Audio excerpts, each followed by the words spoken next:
We're live from New Delhi. You're watching DT India News, India's voice to the world. I'm Lipakshi Khurana. Coming up in the next hour. Gaza ceasefire talk gains momentum as Netanyahu heads to Cairo. US and Hamas express cautious optimism. Russia vows revenge after Ukraine kills chemical weapons chief Igor Kirillov in Moscow. Canada's leadership crisis deepens. Opposition members in Parliament call for Prime Minister Trudeau to step down. India's National Security Advisor Ajit Doval and his Chinese counterpart to hold special representatives meeting on border issues in Beijing. And France imposes nighttime curfew on cyclone-hit Mayotte. President Macron to visit affected areas on Thursday.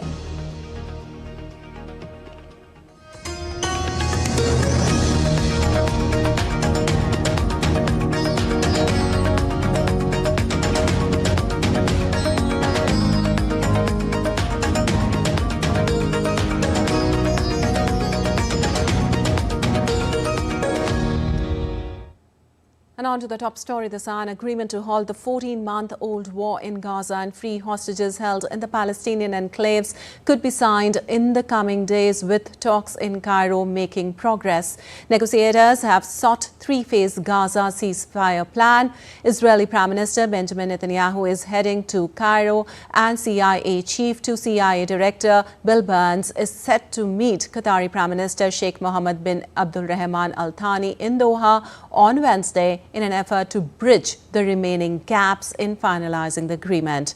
The U.S. administration, joined by mediators from Egypt and Qatar, has made intensive efforts in recent days to advance the talks before President Joe Biden leaves office next month. Meanwhile, the United States expressed cautious optimism on the prospects of reaching a ceasefire in Gaza, although it acknowledged that similar hopes were dashed before. I don't have an assessment. It's not something that we were involved in. Obviously, he was a general who was involved in a number of atrocities. He was involved in the use of chemical weapons against Ukrainian military. Well, Israeli airstrikes in two parts of northern Gaza Strip happened on Tuesday, with Israel's military claiming it had taken out a Hamas weapons storage facility. Further north, in the town of Beit Lahia, which has been under Israeli siege since early October, at least 15 people were believed to be dead or missing under the rubble of a house hit by an airstrike around dawn.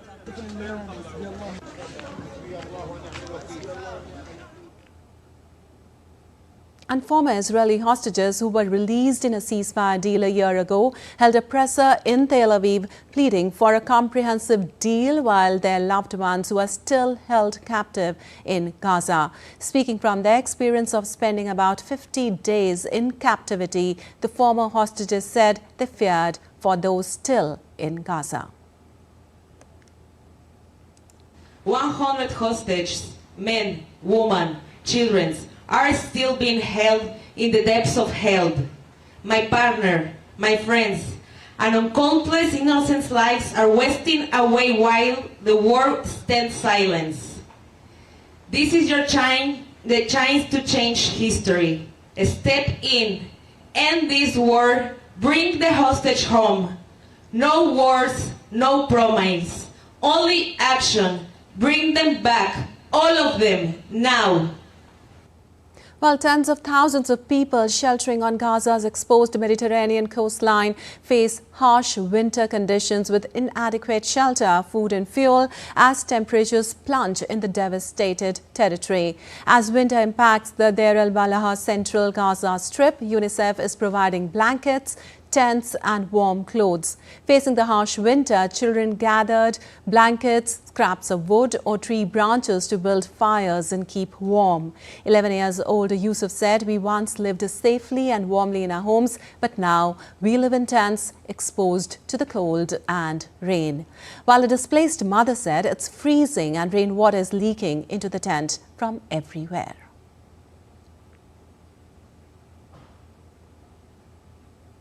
Well, the head of a US-based Syrian advocacy organization on Monday said that a mass grave outside of Damascus contained the bodies of at least 100,000 people killed by the former government.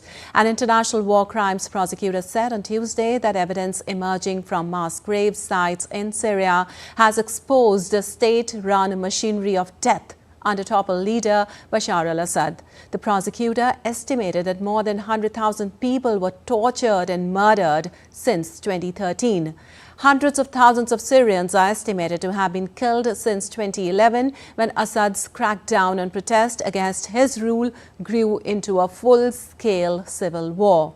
Assad and his father, Hafez, who preceded him as president and died in 2000, are accused by Syrians, right groups and other governments of widespread extrajudicial killings, including mass executions within the country's prison system. Assad repeatedly denied that his government committed human rights violations and painted his detractors as extremists. Also, the United States is engaged with several UN bodies to ensure that the Syrian people get answers to mass graves, detention sites and torture sites in Syria. At a regular news briefing on Tuesday, State Department spokesperson Matthew Miller called for answers for the families of those who disappeared and were tortured and killed in Syria.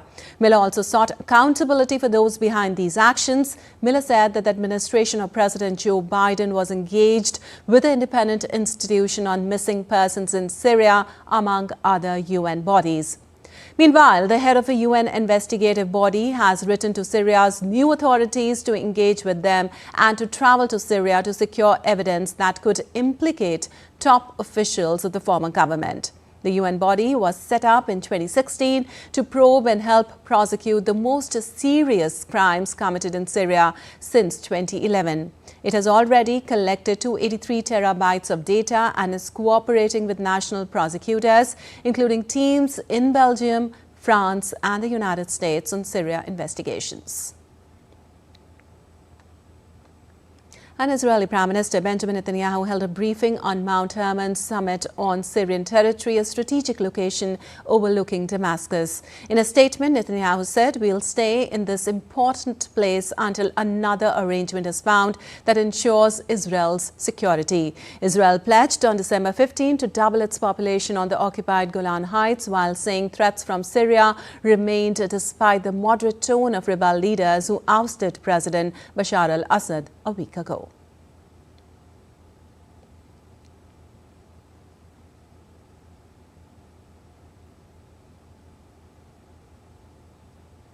We are holding the assessment in order to decide on the deployment of the IDF in this important place until another arrangement is found that ensures Israel's security. I was here 53 years ago with my soldiers. The place has not changed. It is the same place, but its importance for the security of Israel has only been underscored in recent years, and especially in recent weeks with the dramatic events that have occurred below us in Syria. We will determine the best arrangements that will ensure our security. Well, 10 days after Bashar al-Assad's ouster, Western nations including France, the EU and Italy are consciously reopening diplomatic channels with Syria's new Islamist-led government despite its continued designation as a terrorist entity. France raised its flag in Damascus after a 12-year embassy closure, signaling a shift towards engagement. However, European leaders emphasized the importance of preventing the rise of extremist groups and closely monitoring the treatment of minorities. Ravindra Chauhan reports for more. 9 days after Bashar al-Assad was ousted, Western countries are gradually opening channels to the new authorities in Damascus, led by the Islamist Hayat Tahrir al-Sham group, though they continue to designate it a terrorist group. France, a key early backer of the uprising, sent a delegation to Damascus on Tuesday with Special Envoy Jean-François Guillaume, saying his country was preparing to stand with Syrians during that transitional period. French flag was raised over France's embassy on Damascus Tuesday after 12 years of closure. The European Union is also reaching out to Syria's new leadership to reopen its delegation in the country. European Commission President Ursula von der Leyen stated that Brussels would intensify its direct engagement with Syria's new Islamist-led rulers, but cautioned that the resurgence of Islamic State extremists in Syria must be prevented. Indeed, we have always maintained our presence in Syria to support those in need, while respecting the principle no contact, no cooperation, no funding to the Assad regime. But now we have to step up and continue our direct engagement with HTS and other factions. Italian Prime Minister Giorgia Meloni said her country is ready to engage with Syria's new leadership, but urged maximum caution, particularly over their treatment of Christians. Italy, the only one of the G7 nations to have an open embassy in Damascus, is ready to engage with the new Syrian leadership, obviously in a context of shared assessments and actions with European and international partners. The first signs seem encouraging, but the maximum caution is needed. Germany joined US, UK in making diplomatic contact with Syria's HTS, expanding Western contacts with the new administration. Iran said that its embassy in Syria would reopen once the necessary conditions are met. Iran's diplomatic mission was vandalized following the ouster of Tehran ally Bashar al-Assad. The reopening of the embassy in Damascus requires preparation, the most important thing of which is ensuring safety and the security of the embassy and its staff. This issue is on the agenda and we will work on it as soon as the necessary conditions are provided on the security and the political fronts. As the new Syrian administration steps up efforts to establish diplomatic relations, the road ahead on the economic front remains uncertain. Syrian caretaker Prime Minister Mohammed al-Bashir stated that Syria has very low foreign currency reserves. Syrians are facing soaring prices, a scarcity of essential goods, and high transportation costs due to a fuel shortage. Why has transportation become expensive? Because we cannot secure diesel. The diesel has paralyzed our movement. If diesel was provided, the situation of passengers would be normal and very good. As Western states gradually open channels to the new authorities in Damascus, the administration faces an economic crisis. The world is closely watching to see if Syria's new rulers can stabilize the country and avoid unleashing violent revenge after a 13-year civil war fought along sectarian and ethnic lines. Rabindra Chauhan reports for DD India. Well, the United Nations pushes for Iran nuclear deal talks, saying time is of the essence. The aim is to urgently work to restore a 2015 deal that lifted sanctions on Tehran in return for restrictions on its nuclear program, warning that its success or failure matters to all of us. Time is of the essence. While the onus is on JCPOA participants and the U.S., their success or failure matters to all of us. The region cannot afford further instability. There must be genuine commitment to dialogue and diplomacy. In a major escalation, the head of the Russian army's chemical weapons division was killed on Tuesday in a brazen Moscow attack claimed by Kyiv. According to the Russian officials, Lieutenant General Igor Kirillov, who was chief of Russia's nuclear, biological and chemical protection troops, was killed along with an assistant when an explosive device attached to a scooter went off outside an apartment building in southeastern Moscow. A source in Ukraine's SBU security service said it was behind the explosion in what it called a special operation. Russian Foreign Ministry spokeswoman accused Ukraine's allies of approving war crimes by remaining silent on the killing or expressing support for such attacks. The attack took place a day after President Vladimir Putin boasted of Russian troop successes in Ukraine. Meanwhile, Dmitry Medvedev, deputy chairman of Russia's Security Council, said that the Ukrainian leadership would face imminent revenge for the killing of a top Russian general. Everyone understands what happened and what needs to be done. Despite the fact that the investigation has just begun, our enemies have already rushed to publish information about their involvement. In any case, the investigators must find the killers in Russia, and we must do everything to destroy the patrons who are in Kiev. These patrons are also known. This is the military political leadership of Ukraine. In any case, This is a very sad incident. Well,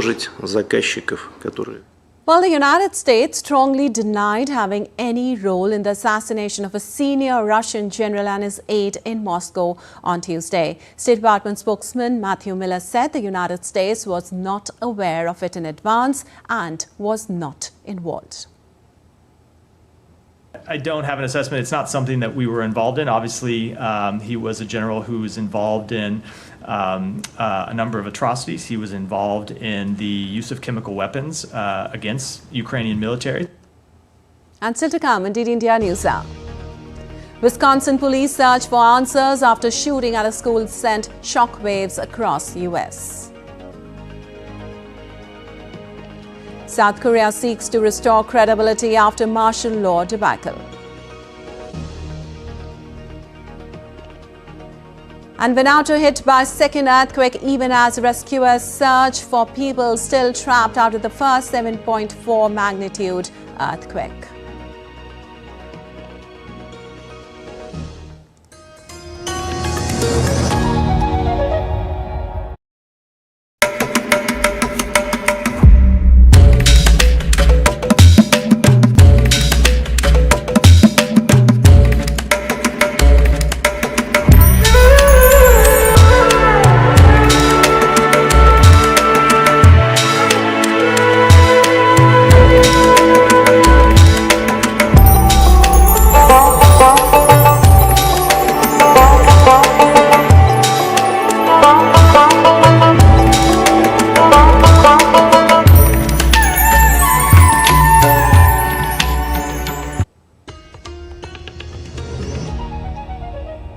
Welcome back. You're watching DD India News. I'm Lipakshi Khurana, and moving on, a large number of mysterious drones have been reported flying over New Jersey and across the northeastern U.S., sparking speculation and concern over where they came from and why. The FBI, Homeland Security, State Police and other agencies are investigating. Reacting to sighting, the government said on Tuesday that it poses no threat to national security or public safety. President Joe Biden also weighed in on the report, saying nothing nefarious apparently. He added that there are a total of drones authorized and so far there is no sense of danger. Earlier, Pentagon press secretary said military installations could receive enhanced capabilities to detect, identify and track drones. And police in Wisconsin continue to interview friends and family and examining the online presence of a 15-year-old girl to determine what drove her to open fire at a private Christian school. Madison Police Chief said identifying a motive is their top priority, but at the same time, it appears that the motive was a combination of factors. He did not provide more detail, saying he didn't want to jeopardize the investigation. Investigators are examining the girl's cell phone, computer and online post, as well as looking into verifying a possible manifesto that the shooter may have left behind. On Monday, the suspect killed a fellow student and a teacher before taking her own life. School shootings have become a near daily occurrence in the United States, with 322 of them this year. Meanwhile, hundreds of community members held a candlelight vigil in Madison for the victims of Wisconsin shooting. Mourners promised that the community would heal together and get through the tough time, even as answers in the investigation remain scarce. Ultimately, the Madison community experienced a terrible and traumatic event, and we will never be the same. But we will get through this, and we will get through this together by relying on each other and by taking care of each other. Well, as a community member, we have 11 tribes here in Wisconsin. So it's very important for our Native American community to know that we stand here with the community. And Luigi Mangione, the man accused of shooting dead UnitedHealth Group executive Brian Thompson on a Manhattan street this month, was indicted for murder on Tuesday. Mangione was indicted on 11 counts, including first-degree murder and murder as a crime of terrorism. The indictment accused Mangione of murdering Thompson with intent to influence the policy of a unit of government by intimidation. Mangione was charged with murder on December 9th for the killing of Thompson outside a Manhattan hotel before a company conference following a 5-day manhunt.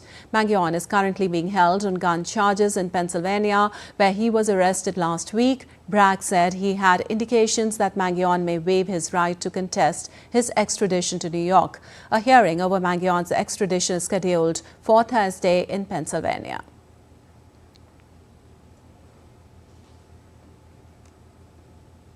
And moving on, Canadian Prime Minister Justin Trudeau finds himself in the political fight of his life. He's acknowledged internal strife within his ruling Liberal Party as he is under intense pressure also from abroad. Adding to his woes, opposition parties from across the political spectrum have intensified demands for his resignation. This renewed push could further embolden detractors within his own party, putting his leadership on even shakier ground. Here's a report by DD India's Akhilesh Suman on latest seat on Canada's Prime Minister.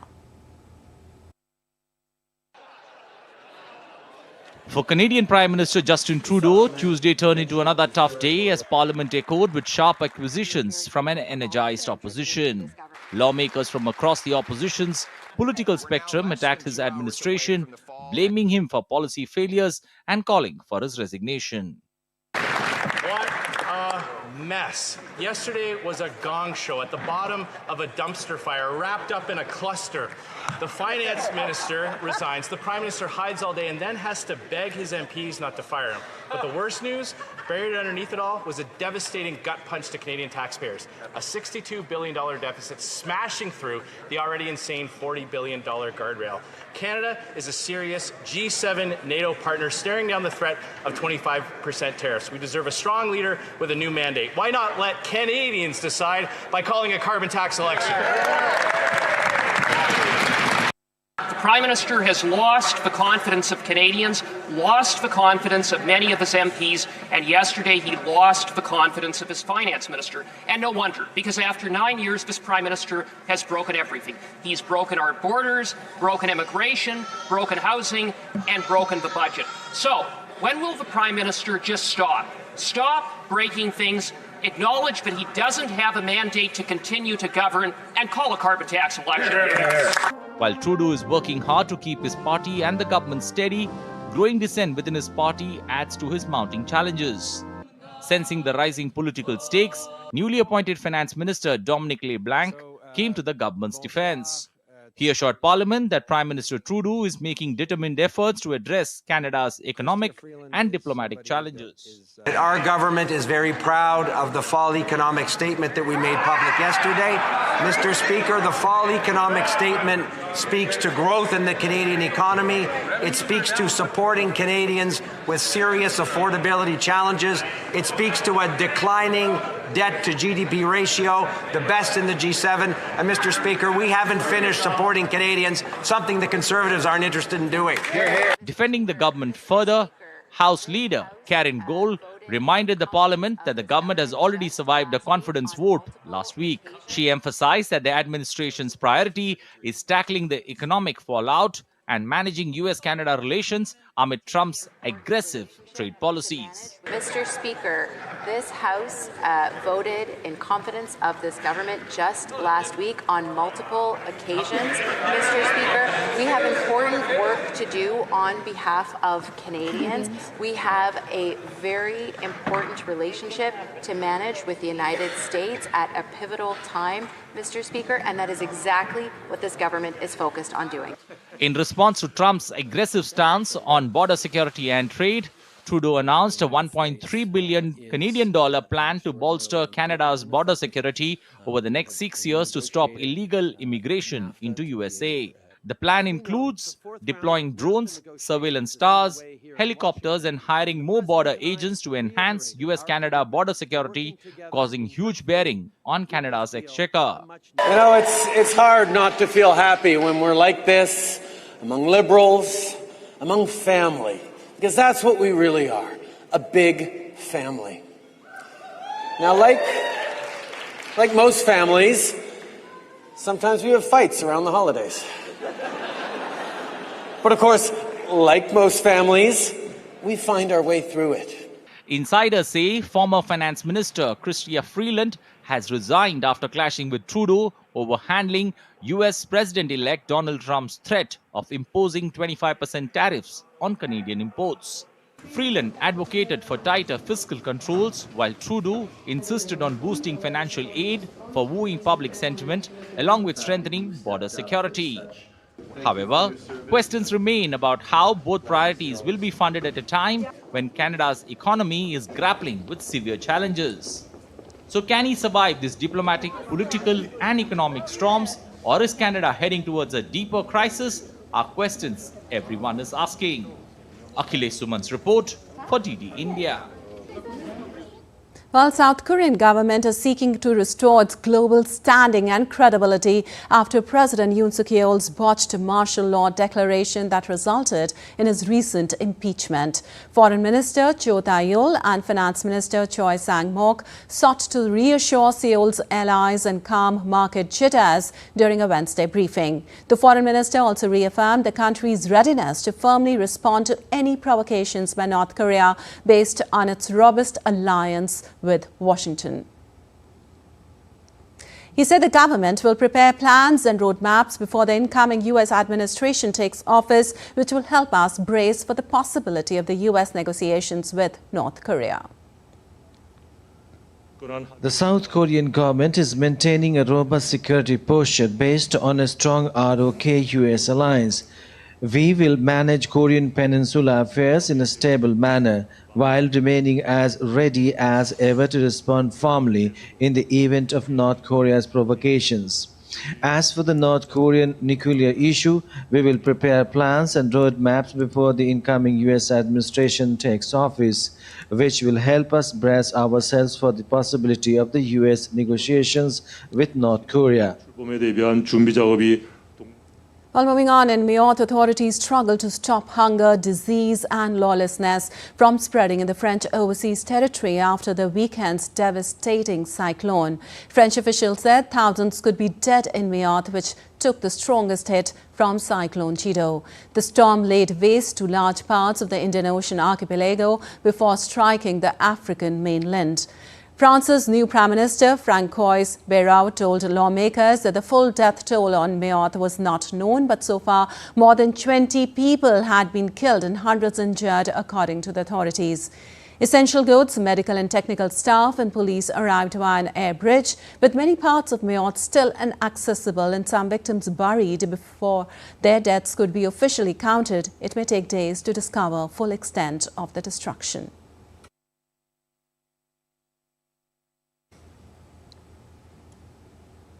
And rescuers in Vanuatu on Wednesday searched for people still trapped after a 7.4 magnitude earthquake struck the Pacific nation's capital, Port Vila, on Tuesday, killing 14 people. A Red Cross official said on X, citing the Vanuatu's government, that at least 200 people are being treated for injuries at the capital's main hospital and other medical centers, with 14 confirmed deaths. Meanwhile, an earthquake of magnitude 6.1 has struck the Vanuatu Islands on Wednesday, the second quake to hit the tiny Pacific nation in 24 hours. The GFZ, German Research Center for Geosciences, said. Caretaker Prime Minister Charlotte Salvai said a national disaster committee has declared a state of emergency and imposed a curfew for 7 days in the worst affected areas. International assistance also has been sought.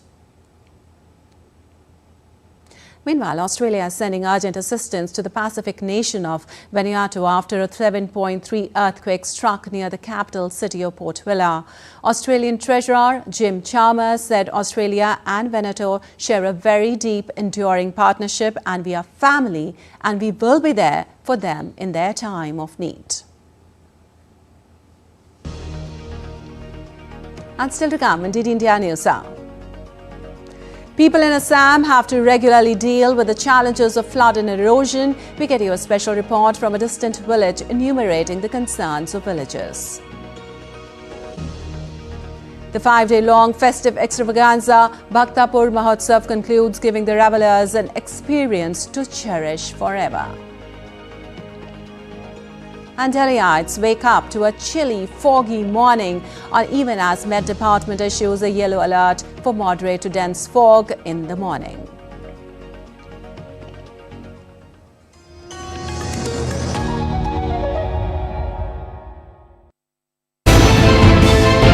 Geopolitics and trade deals.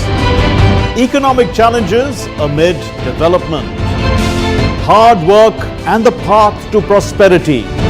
It's the economy, always. Between walkers, money is what money does and says. Supply creates its own demand. Between the bulls pulls and bears tears. When supply chains globalization and India rises to the podium.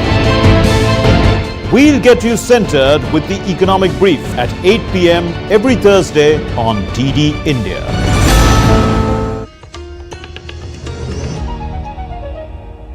Welcome back. You're watching DD India News. I'm Lipak Shikuran, and time now for a quick recap of the headlines. Gaza ceasefire talks gained momentum. Israel, US and Hamas guardedly optimistic. Russia vows revenge after Ukraine kills chemical weapons chief Igor Kirillov in Moscow. Canada's Trudeau acknowledges internal strife within his ruling Liberal Party, while opposition members in Parliament call for his resignation. India and China will hold the Special Representatives Dialogue on the boundary question in Beijing on Wednesday.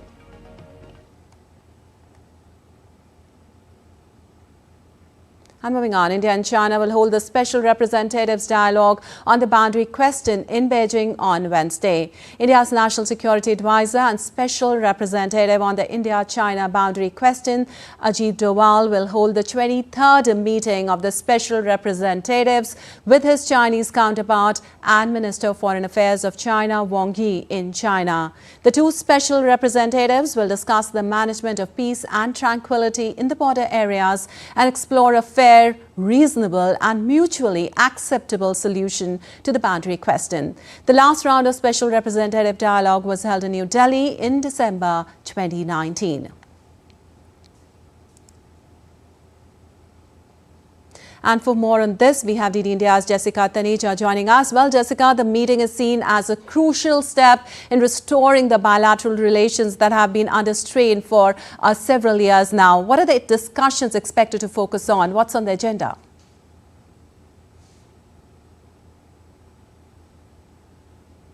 Focus on resuming dialogue, which of course was seen in the recent past, you recall, in Kazan. But this particular meeting would sort of reach, if not an agreement, but also work on various mechanisms of tranquility and peace at the border, and how the status quo that was now restored pre-2020 that had existed before the Galfan Valley standoff can be explored. Now, this is not a new mechanism. This is the 23rd Special Representatives meeting. Remember, the last one that took place was, as you also pointed out, in December of 2019. And in 2020 May, when we saw the standoff, the relationship, of course, took a deep dive. But at the same time, this working mechanism has time and again been, in existence to sort of work around border issues and the kind of management it does require at the special representatives level. This is, of course, from the Indian side being represented by National Security Advisor Ajit Doval, and from the Chinese side by Wang Yi, who's also or the National Security Advisor equivalent and the foreign minister as well of the country. So a lot of significance there, but also looking at the emphasis on effective border management. Now, this has been a work in progress between the two countries for many years now. And this model gains significance around this time because the last 4 years, because of the diplomatic issues and not resolving border issues particularly had resulted in a pause in that particular mechanism. But now with this resumption, it does show that India and China somehow moving forward when it comes to resuming their bilateral relationship. And that pretty much the first step was taken in Kazan in October. And then in October 2021, we saw the agreement that would then lead us back to the status quo of those grazing and patrolling points, as it were, before 2020. So a lot of work has been done, but at the same time, the two sides, the two sides meeting today would certainly work on strengthening that model and to continue on this endeavor. Apart from, of course, what we have is the WMCC, which is the working mechanism for coordination and consultation on the India-China border issue. And that's where we saw those talks continue despite, the frictions and resulting in some effective diplomacy, which has led to now a partial rapprochement, if one would say, between India and China. Right, Jessica, as you said, the talks definitely are work in progress. How important are these talks, especially considering the evolving geopolitical challenges in light of broader regional dynamics, especially concerning the Indo-Pacific region? That's correct. A border with China, which spreads across 3,500 kilometers.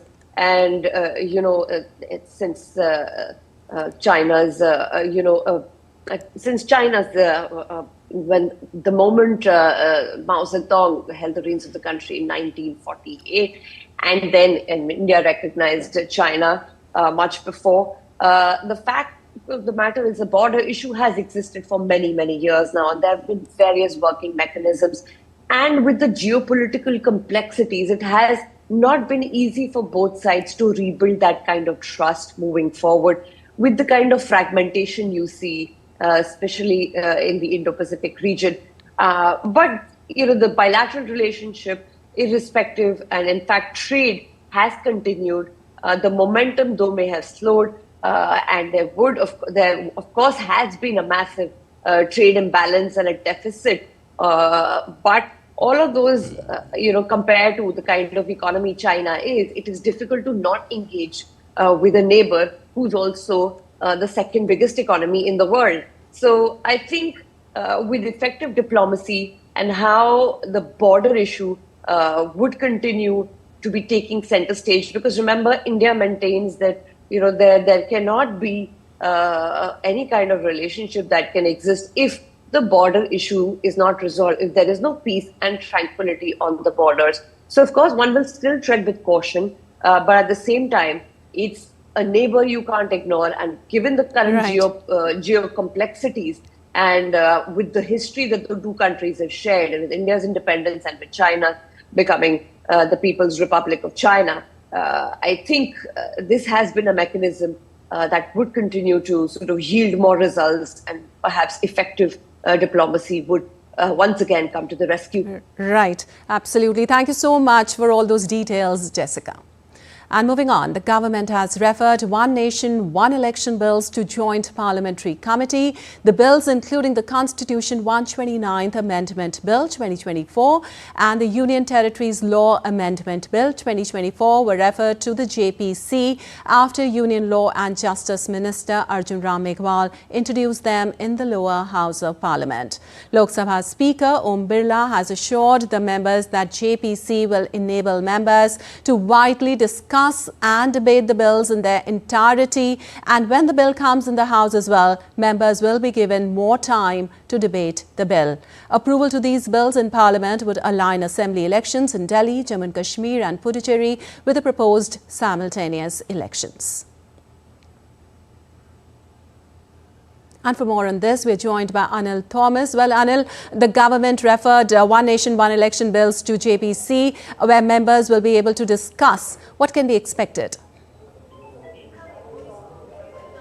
Well, good morning, Lipakshi. Well, it was, almost in unison that the opposition, especially the regional forces like the DMK, the Shiv Sena, Uddhav Thackeray, and also NCP Sharad Pawar representative asked for the bill before it was even introduced in the House, that the bill be moved to the JPC, and that could be the only window if the Treasury benches agree for the bill to be moved to the JPC. Was any kind of discussion or any kind of idea of especially accepting the bill, especially on the floor of the House, that was put forward. And I think the Home Minister was very quick to jump to the situation and say that the Prime Minister, when this bill was presented in the Cabinet, had indicated that this bill should go to the JPC, and the Law Minister too agreed to that. Now that the bill is gone to the JPC, what happens is that every political party will get their representative in that committee that's put together, and they would deliberate over a period of time, come with listen to the merits, demerits of the case, and then look forward to coming together with a report that would again be presented in Parliament, and then that could be discussed, and the bill, they would look at taking the bill to a logical conclusion. Remember, this particular bill that has been introduced, especially when it comes to One Nation, One Election, is going to be implemented in 2034.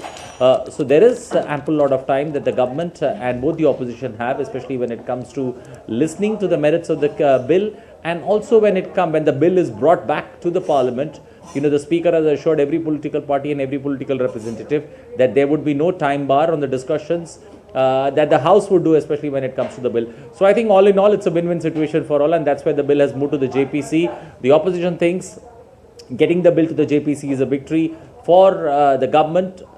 In the first instance, the bill being introduced in the House itself is a win for them. All right. Thank you so much, Anil, for all those details.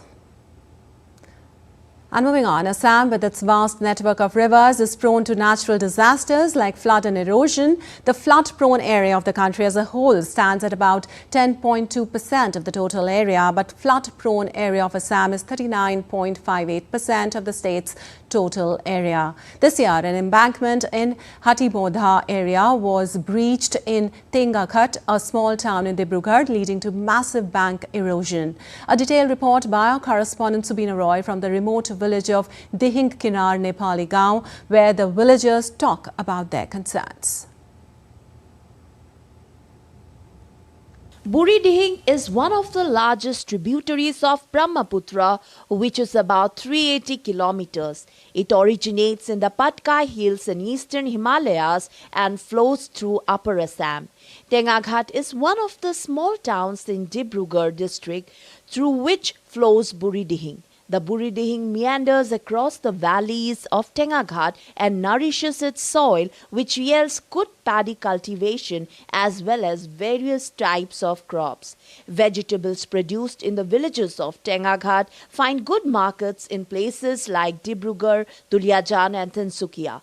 However, now due to the onslaught of erosion, villagers are losing their fertile land at a rapid pace, which has now become a major concern for them. Facing such dire consequences resulting from river erosion, the villagers have formed a local committee called Tengaghat Hatibonda Flood and Erosion Resistance and Embankment Protection Committee and are taking up some anti-erosion measures by themselves. Some of the measures have been taken by the Water Resources Department.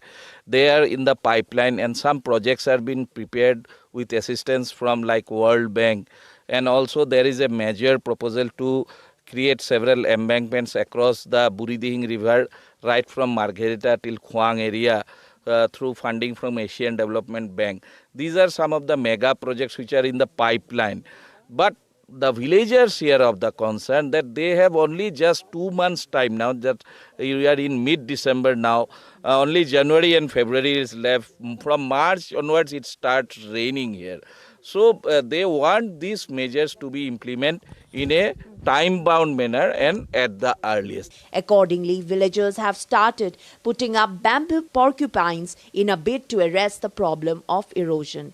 According to the villagers, their efforts are showing some encouraging results. Senior citizens and villagers are now urging the government to expedite the process of implementation of anti-erosion schemes so that the villagers in the area get permanent protection from the problem of massive erosion before the rainy season finally begins. So as you can see that 40% of the area of Assam is a flood prone area, and the villages out here near the Buridihing river in Tengaghat area, they want that this is the dry season and it's just 2 months, the flood season is just 2 months away. So before the flood season arrives, the villagers want that proper actions be taken, anti-erosion measures, so that the village, this agrarian, this fertile village can be saved. We DDK Dibrugarh team, Subina Roy, DT India. And now let's take a look at some other stories making news today. Residents woke up to chilly winds and a foggy morning on Wednesday. Met Department has issued a yellow alert warning of moderate to dense fog in the morning with shallow fog or smog likely in the evening and night. The day is expected to remain partly cloudy. Meanwhile, the Graded Response Action Plan or GRAP Stage 4 measures are in effect across the NCR since December 16th to combat the air pollution. While parts of Tamil Nadu continue to witness waterlogging due to continuous rainfall due to a low-pressure system in the Bay of Bengal, Met Department has issued a weather warning for Chennai and nearby areas where very heavy rainfall is expected on Wednesday and Thursday, with rain continuing in parts of Chennai until December 20th. And still to come, DD India News Hour. Ecuador completes $1.5 billion debt swap for Amazon conservation. Brazil and Real Madrid forward Vinicius Jr. was named a FIFA Men's Player of the Year in a glittering ceremony in Doha.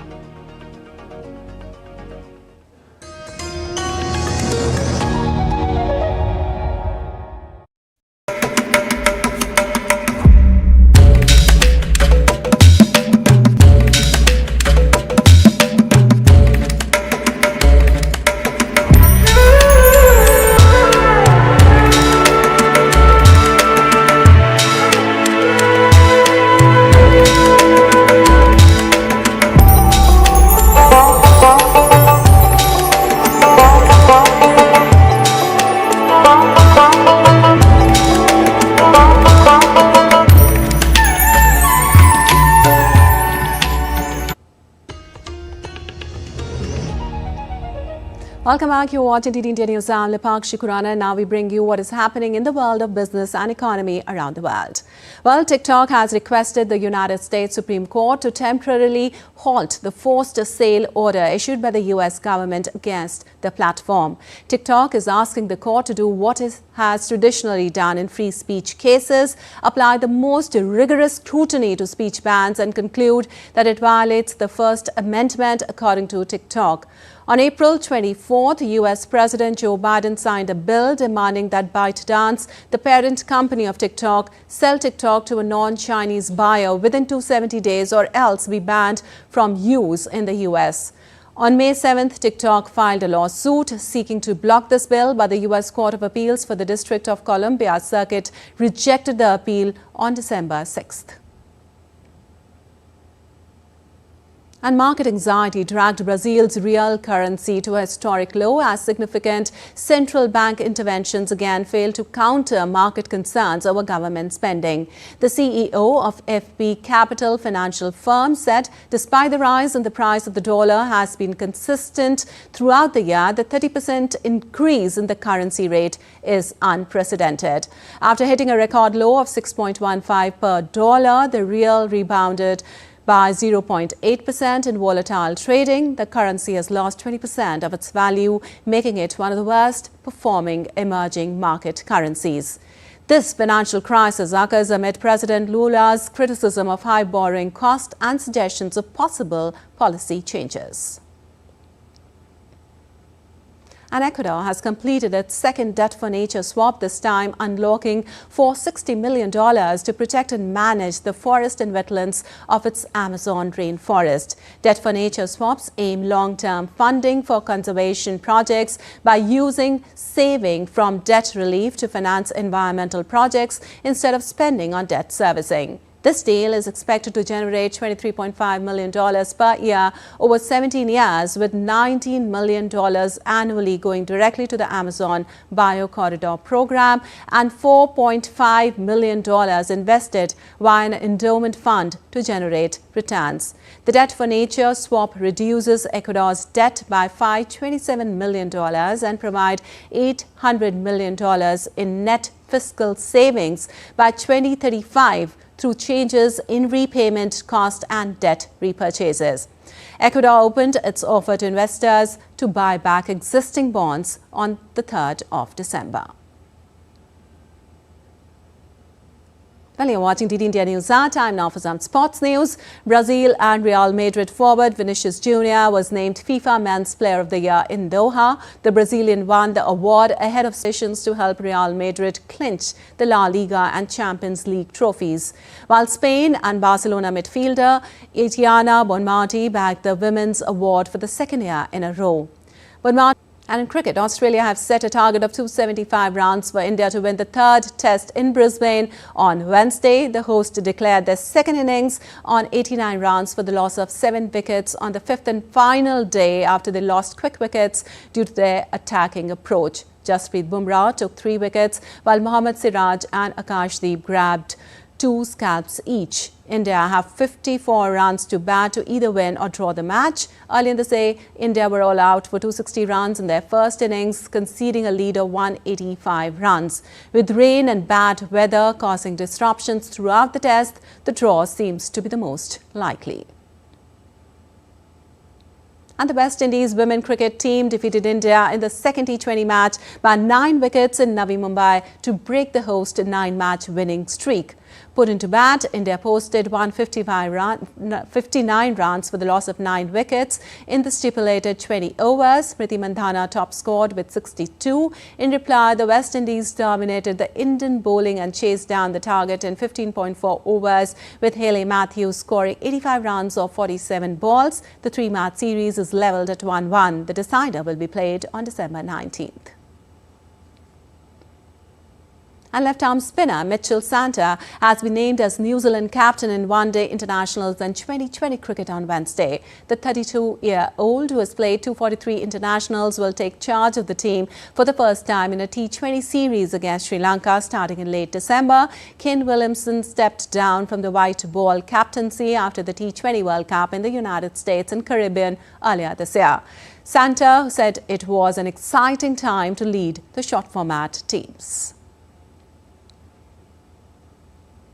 And moving on, in Nepal, a 5-day-long Bhaktapur Mahotsav concluded on Tuesday, introducing the outside world to city's unique and historic art, culture and festival and way of life. Bhaktapur is a district in Kathmandu Valley that has UNESCO heritage sites as Bhaktapur Darbar Square and Changu Narayan temples in its perimeter. Here's more from a special correspondent in Nepal. In the crowded Bhaktapur festival, foreign tourists were seen flocking at local delicacies stall, feasting on Vyomari, Jujudau, Bada and traditional Newari Khaja. Newari women were seen weaving Haku Patasi on looms, which is traditional Neva sari consisting black woolen or cotton sari with striking red border. In the Bhaktapur Darbar Square, Paubha painting exhibition and exhibition of traditional sculptures in bronze, stone and wood was on display. Tourists dotted around the podium of cultural dance performances where artists performed Barahi dance and Lakhi dance. Music bands from different schools as well as local community groups marched on different streets and lanes, playing flutes and traditional instruments. Handicraft items made by local people were on exhibition cum sale. Pottery Square had exhibition of traditional earthenwares used by community in Bhaktapur. There were corners for plant lovers with variety of ornamental, flowering and fruiting plants on sale. Shweta Singh for DD India, Bhaktapur. While India's public broadcaster Prasar Bharati has recently launched Waves, entering the field of OTT platform. Waves provides a complete infotainment ecosystem to digital media and OTT audiences. If you also want great content for free, then download Waves today. Alright, we'll be back with more news as it breaks here on DD India. I'm Lipakshi Khurana from all of us here in Delhi. Thanks for watching DD India News Hour.